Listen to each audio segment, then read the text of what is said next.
One of the most popular run plays in football, no matter what level you're at, whether it's youth, high school, or even higher than that, is the jet sweep. In this video, we're going to dive into why it's so popular and how you can block it up. Now, it goes without saying that on run plays, you want to block for the ball carrier, but that's not always the case with jet sweep. Let's see in this clip here. So we've got the jet motion coming from the offense's left to the right. He gives it to the jet, but the offensive line is blocking to the left. We'll see it from the end zone view right here. Again, here comes the jet motion, but the offensive line is running zone to the left, faking to the running back. But why does that work in this case? In what scenario would you want to use that? So we see why just 2 plays later. We're in the same formation. We're going to give the same motion. Now, instead of giving the jet, the quarterback actually hands it off to the running back.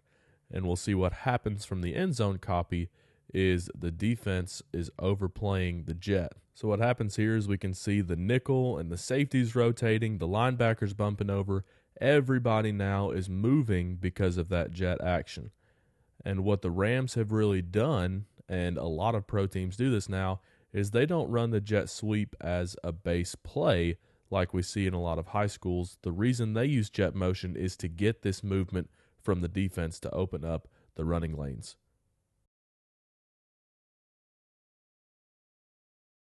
So in this clip, we see the jet motion to the side of the play, so we're running to the right. The jet sweep is also going to the right. So what happens is, again, everybody's bumping over, and because of that overflow, the running back has a cutback lane. But we can also run jet motion away from the play, as we'll see in this clip. So what happens here is now the linebackers are flowing away from the play, so it opens up the primary running lane. We've got jet motion again from left to right, and then now the linebackers freeze or they bump backside, and it opens up that primary running lane instead of the cutback. So we'll see the safety bumping over, the linebacker bumping out. 54 here freezes, and that's just the time that we need for the center to reach him. Now, because they've all frozen or overflown, all right, he's frozen. Now we've got a one-on-one running back on the safety. And there's an 8-yard gain. So now going back to our first clip, what makes this play so successful when we aren't even blocking for it? All right, let's dive into that now. How can we run this play if we're not even blocking for him? And it's because what happens is you run those fake jet sweeps enough to lull the defense to sleep. So this was the 28th offensive play of the game for the Rams against the Colts here, and we're hardly getting any movement. Compare this to the last couple of clips we've watched. Yes, the linebackers are bumping over a little bit. You can see just a little bit of movement from the safeties too, but nothing like what we've seen from the other clips. So when you notice that the defense is underflowing to the jet motion and they aren't respecting it, that's when you can hand it off and get a big play. So that's how the pros do it, especially in the Shanahan-McVay system. But what are some applications we can make at lower levels such as youth and high school? Let's jump onto the whiteboard and talk about it. And if you're enjoying the video and you want to see more NFL breakdowns, talking offensive line, talking all things run game, please subscribe to my channel, and I think you'll enjoy the content. So here we've got standard 2x2 with a 4-4 cover 3, something you might see a ton at the youth level, and we still see it plenty in high school as well. We've got the 3 techniques set away from the running back. So in the clips, we were talking about not blocking for the jet sweep, and I think that there is a ton of merit to that. If it's not your base play and you want to use it as a changeup and you really want to get the linebackers and the secondary flowing, and then you only really want to give the jet sweep whenever they stop respecting it, that's the way I would do it. But maybe this player is our best player on offense, and we want to get him the ball and we want to get blockers for him. A great way to do that is to use outside zone blocking principles. So we're going to be running zone, right? So you're responsible for your play side gap. If we're running jet this way, everybody's responsible for the gap on their right.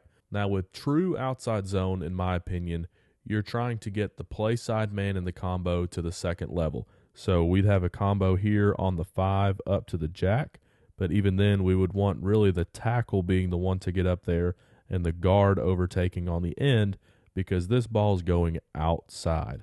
Now, this is, in my opinion, one of the flaws of blocking jet sweep this way, because it doesn't work very well in terms of the running back run game for an outside zone run. And the reason I say that is because this F receiver here, he's getting the ball at full speed. Okay, he's getting the ball at full speed. He's not really worrying about getting here and cutting it back if that's where the lane is. His primary focus is probably getting outside because he should be faster than the defensive end. Right? If he can beat the defensive end around the edge, we've got a pretty good play. But a running back in this same scenario, let's say he's on the opposite side, if he's the one running outside zone here, he's not getting the ball at full speed. He might not be able to beat that defensive end around the edge, so we have to have the ability to cut it up and cut it back like a traditional zone run would. But because this F receiver is getting the ball at full speed, he's probably going to get the edge if he wants it. So if this is a base play for you and you've got a guy that can get the edge, then this is a great way to block it up. Now, something that's become more popular in recent years is to use the jet sweep as part of the run read game. And one of the most popular ways to do that is with power read. So with power read, we're blocking power up front, except we don't have somebody to kick the defensive end. We're going to read him. Everybody else is running regular power. And this is how it would look against this 4-2. So what we would do here is I would probably take the Y all the way up to the free safety, scoop out the corner with the Z, and then block the halfback on the star right here because the quarterback is going to be reading, again, this defensive end. If the defensive end takes the jet, then the quarterback's going to follow the guard and run power. If the defensive end squeezes down because he gets his down block, then the quarterback is going to give the ball to the jet, and he's going to have blockers around the edge. So similar to the last example where we're actually blocking for the jet sweep, this is a play that you want to make a very base part of your offense. There's a lot of things that happen here with timing. The quarterback has to snap the ball at just the right time.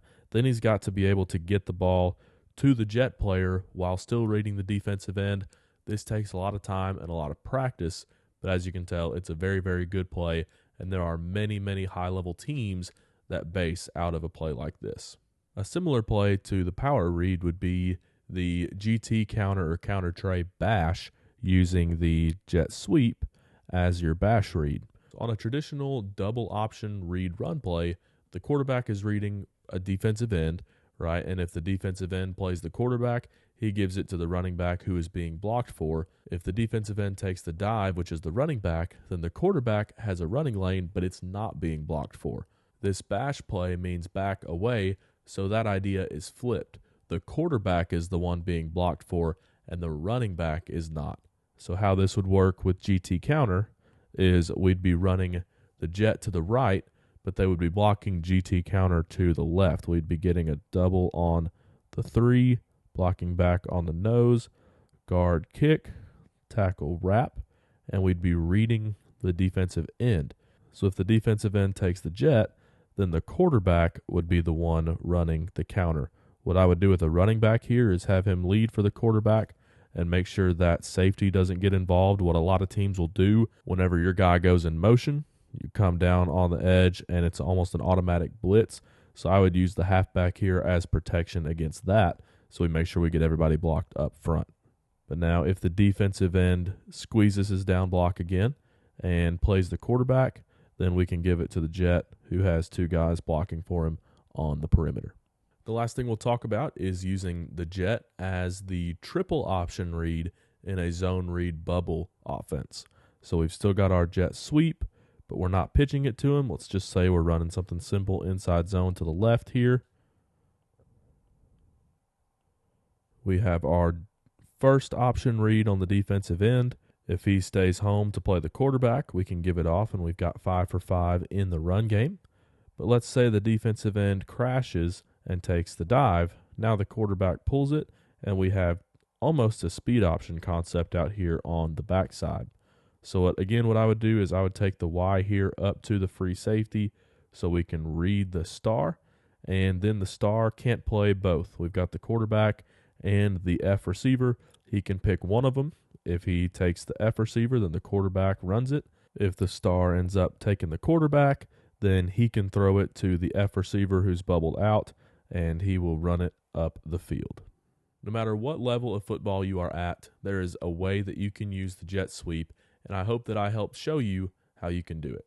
Now, in this video, we focused strictly on the run game aspects of the jet sweep, but jet sweep is also a really good way to sell play action. And if you click on the screen, you can watch this next video where I cover the play action bootleg concepts in the Shanahan-McVay offense.